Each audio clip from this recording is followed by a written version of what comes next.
So the first technique and tactic from a courageousness perspective is becoming fear fit. Kind of an interesting little way of putting it, fear fit. What do I mean by fear fit? I mean the ability to be a bit more resilient, or at least be able to handle yourself and roll with more fear-inducing or even just uncomfortable situations.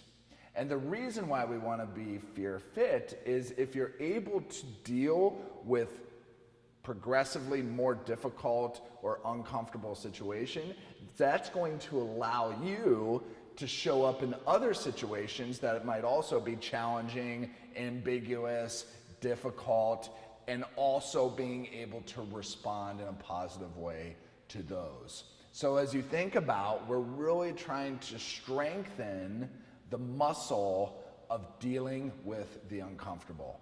And at first, just like in weightlifting, picking up a 5-pound weight might seem heavy. But the more that you exercise it, the more that you flex it, you can put that 5-pound weight down, pick up the 10-pound weight. After you get used to the 10-pound weight, you can put that weight down, pick up the 15-pound weight, so on and so forth. And so we want to get more fear fit. And there's two ways of becoming more fear fit. One is utilizing our thoughts and working through our thoughts that are fear-based, and the other is actually engaging in behaviors that help us to become more fear-fit. So from a thought perspective, we can identify what are the things that really freak us out? What are the things that make us afraid? What are the situations that cause us a substantial amount of anxiety? Why do we feel we get so afraid in those situations? What do we think is going to be the consequences or outcomes of these particular situations? And then what would we do if those particular situations actually happened? So if you're following along in the Companion Workbook, there's a series of questions that help you to identify what are you afraid of, why are you afraid of it, and really what's the likelihood of those things happening, and even if they did happen, would you be able to manage it effectively? And my guess is yes, but you have to figure that out for yourself, and you have to work through the thoughts that are associated with these particular fears. But if you answer those questions and you take the inventory and you take the time to fear fit your thoughts, you will be surprised at how so many of your particular fears, my particular fears, are quite unfounded, will likely not come true, and even if they do, might be, in fact, quite manageable. But don't take my word for it. Do it for yourself. Okay? So, first one, as you see in the workbook there, utilizing your thoughts to work through that process of answering those questions.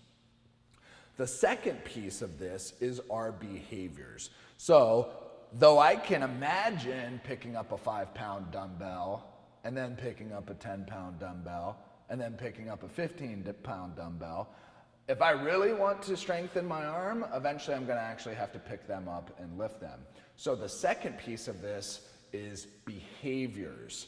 And so if you want a fear set, identify what are some situations that cause you some anxiety. Maybe it's being in large groups of people, crowds. Okay? Maybe it's talking in public and giving presentations. And so whatever that situation is, first off, you want to be able to identify it and be aware of it. What is the situation that's causing me trouble? And then the second piece is putting that fear situation on a hierarchy.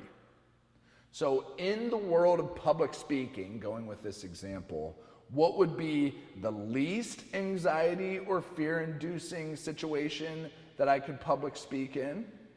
What does that look like? What is the worst, the most fear-inducing one? And then identifying some notches in between.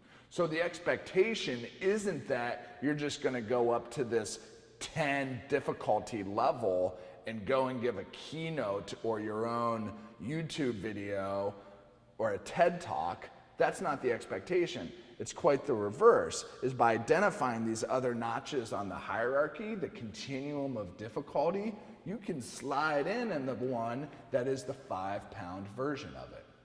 So maybe you go and just give a talk to your friends. Then you go give a talk to a small group of coworkers that you really enjoy. And then you maybe sign up for a Toastmasters and practice giving a speech at the local Chamber of Commerce. Whatever the hierarchy is for you, you slide in at the bottom level and work your way up. And with each notch, you're just lifting a slightly heavier weight. So in the workbook, again, there's an exercise that encourages you to identify a situation that's providing you some fear or anxiety, and considering from a hierarchy level, with the early floor being the easiest and the last floor being the hardest, and everything in between. And then in addition, we have the thought exercise for you to go through as well. And those in combination is going to flex not only the mental portion of courage and developing it, but also engaging in those physical behaviors that will allow you to more readily and with resilience step up to the starting line and do the things that you know that are going to ultimately enhance your performance in the game of life. So go out, be courageous.